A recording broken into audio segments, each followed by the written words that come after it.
Hi, I'm Laura Flanders of The Laura Flanders Show. Watch every week on Free Speech TV, Link TV, YouTube, or if you're in New York, CUNY TV. Prefer to listen? Subscribe to the free podcast at lauraflanders.org. I end every week with a commentary. I call it the F word. Here's this week's. Here we are again, ending Black History Month, about to begin Women's History Month, and this time the season coincides with the Democratic primaries, as the Democratic Party has no more loyal group of voters than African Americans, especially African American women. It all adds up to a recipe for pandering.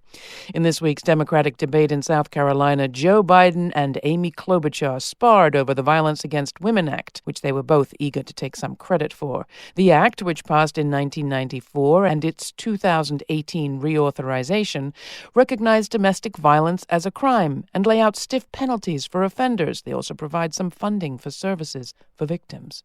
The trouble is, while VAWA, as it's known, is claimed as a huge achievement in white, especially institutional white feminist circles, black feminists have never been happy with it.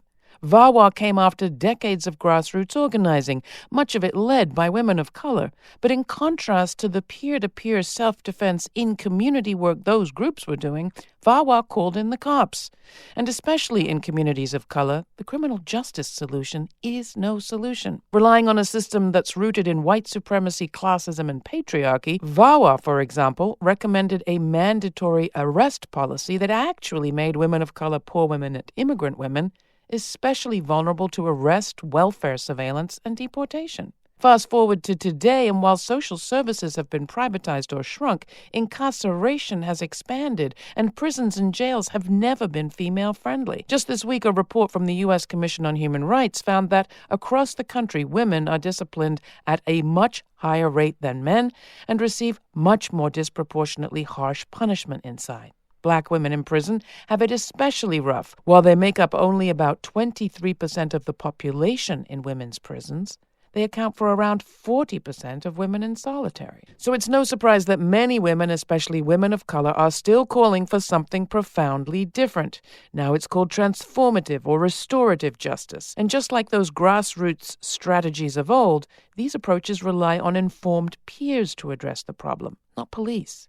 They've proven more effective at preventing recurrences of domestic violence, and they provide way more benefits to survivors. Call it intersectional, or call it just plain informed. These are solutions-seeking strategies that acknowledge that while it happens everywhere, in every demographic group, domestic violence is always embedded in systems of class and race and gender, because that's where we live. Which brings me back to my problem with February and March. Race, class, and gender aren't separable. When they're abstracted from one another, we end up with responses that don't solve our problems. Do we need more months? We certainly need more intersectionality. And we need to look at systems like the Democratic parties that's left us with a candidate field crammed with pandering white people.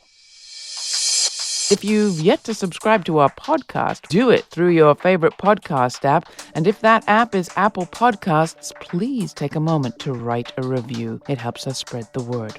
Thanks.